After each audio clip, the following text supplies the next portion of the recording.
Hey guys, got another App Store review for you today, and the app in question today is an app called Record. Now that's a dictaphone application for the iPhone, so what it allows you to do is record audio through the microphone and actually save it onto the device. So rather than having to buy yourself a dictaphone, which is say $100, or over in the UK an average price is probably about £80, so it's $160. I bought this application for 59p, so that's 99 cents.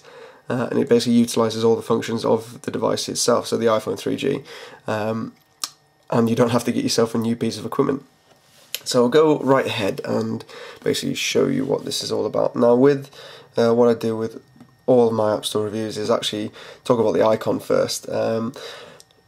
It's not a big thing to a lot of people, but to me it does make a difference. So when you're browsing through the App Store, you want something to really catch your eye, and you want to understand what the application is about simply by looking at the icon itself.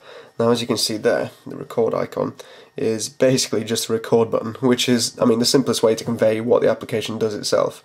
So that I found that quite impressive, as I have found with a couple of the previous App Store reviews I've done of Tipulator and Pennies, which will probably be either linked down here, or you can go to my channel and check them out. So what we'll do is we'll dive right in.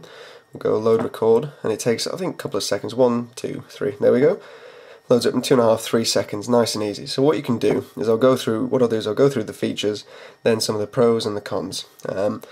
Now what you can see here is it's a list of folders, and you can organise your recordings according to folder locations. So let's say we go edit here. So let's say we want to add a folder because we want to separate all the recordings that we have. We have a folder name. We call it lectures.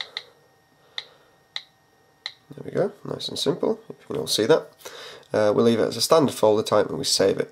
So as you can see now we have all recordings, or we have lectures.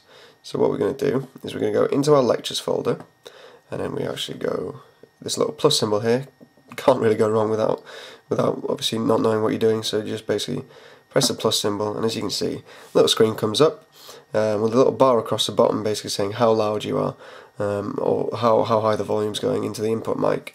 We have a pause button along here, a stop button, and a play button once the actual recording has been stopped. Now it tells you how long it's been playing for, and this is a slider bar basically letting you skip sections once you're actually playing the video. Sorry, audio. And this slider bar here basically lets you slide along through the audio once you're playing it. So we've recorded for 30 seconds now, we'll pause it here, and it changes to record button so you can carry on recording onto the same audio file. But what we're going to do is we're going to stop, and we're going to give this file a name. We're going to call it test audio. We're going to save into our lectures folder. We go done, and if we go, it tells you basically when it was done and what the duration of the recording is. And you can also search if you've got quite a long list of things, but I've only got one recording in this example. So if we go to test audio, and then what we do is we play. As you can see, a little screen comes up with a little bar across the bottom basically saying how loud you are, or how high the volume's going into the input mic. We have a pause button along here, a stop button, and now hopefully you can tell that the audio on there is actually pretty crystal clear, considering the fact it's only going through a phone microphone and it's playing out of the phone audio as well. If you hook this up to speakers it will sound much better. So that's great for people who say go to lecture halls. You just put this down on your desk, turn it around, point it towards the lecturer, and Bob's your uncle. You've basically got a very, very cheap dictaphone, which you can't really go wrong with since it's so easy to use. But we're going to delete this. So what it does, are you sure you'd like to delete this recording? Yes. Now what's a dictaphone if you can't really sync it back?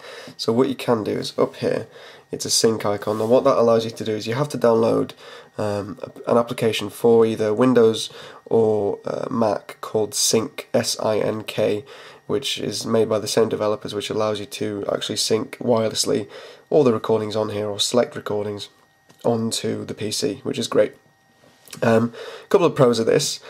Very simple user interface, nothing too special because it's kind of using all the generic icons and stuff from Apple that they provide in the SDK. A couple of new folders here, obviously folder icons, but they're Mac folder icons. The innovative thing about the UI is obviously the recording screen, because it looks as if it were an old style dictaphone or a microphone, which is pretty cool itself. A con of this And probably the only one in my opinion is the fact that obviously it has to store these recordings on the device. However, when you actually go to plug your iPhone into iTunes, what it does is it obviously, unless you disable it, it backs up everything on your iPhone, everything that's new obviously. But then what that means is if you have quite a few large recordings on here, say 2 or 3 hours long, and you have 3 or 4 of those, it takes a very long time to actually sync that information over USB. Now, that can be quite annoying in the fact that obviously if you sync it up, you do still want it on your device, but you don't want it to take that long to sync. So if they found a way of limiting this information from the backup, say for example they actually locked out the recordings so they wouldn't have to be backed up, that would be quite useful, purely for the fact that it is quite annoying waiting a long time. But that's really the only con of this application. It's nice and cheap, it has a nice user interface, not too innovative, but there are a few screens which do stand out. It is able to sync back up to a PC or Mac, so obviously you've got all your information saved. It does what a device that would cost $100 does as well, for 99 cents, when I bought it anyway. And it's just a great piece of kit overall. You can't really go wrong using it, so it's a nice simple user interface as well. So yeah, I hope you've enjoyed this review and you found it useful. If you've got any questions, pop them down there in the comments section. What I'll also do is I'll link to the developer's website in the sidebar, and I will also try to link to the iTunes application if possible, so you can check it out for yourselves. I hope you've enjoyed this review, as I said, and if you'd like to check out some more, hit up on my channel, and by all means, if you did enjoy it, then subscribe. Thanks very much guys, and see you soon. Bye bye.